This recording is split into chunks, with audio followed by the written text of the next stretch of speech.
നീ നീ അവിടെ ചുമ്മാ ഇരിക്കുവന്നോ ടിവിയും കണ്ടുകൊണ്ട്? എന്റെ കൂട്ടുകാരൻ ചെറുതിന് വരുന്നു, അവർക്ക് എന്തെങ്കിലും പോയി ഉണ്ടാക്കും. ശരി. ഹരിയണ്ണ അതാ വരുന്നേ. എന്താടി വെച്ചു? നിങ്ങളുടെ അമ്മയെ ആരാടെയൊക്കെ വിളിച്ചു വരുത്തിട്ട് എന്നോട് പലഹാരം ഏതാണ്ടൊക്കെ ഉണ്ടാക്കാൻ പറഞ്ഞിട്ടുണ്ട്.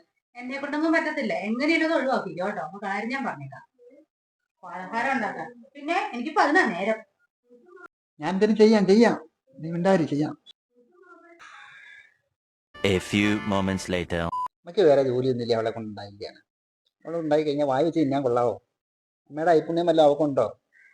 പിന്നെന്തിനാ അവളെ കൊണ്ട് ഉണ്ടായിരിക്കുന്നത്? ഒന്നാമത് അമ്മയുടെ കൂട്ടുകാരെയൊക്കെ പുറത്തുനിന്ന് വരുന്നതാണ്. അവരൊക്കെ നിന്ന് കഴിയുമ്പോൾ വിചാരിക്കും അമ്മ ഉണ്ടാക്കിയാണ്. ആ അത് തന്നെ. ജലദോഷം വേണോ? പോയി ഉണ്ടാക്കി, അതാ നല്ലത്. നിനക്കിപ്പം മനസ്സിലായല്ലോ നിന്റെ പെണ്ണുമ്പിള്ളി ഉണ്ടാക്കുന്ന നല്ലതാണെന്നും പറഞ്ഞിരുന്നേ. എന്ത് വായി വെച്ച് തിന്നാൻ കൊള്ളാവോ? ഒന്ന് പോയി ഉണ്ടാക്കി. നീ മോളെ നീ ഇനി പോരാ, ഞാൻ ചെയ്തോളാം. നീ വേറെ വല്ല ജോലി നോക്കും. No, no.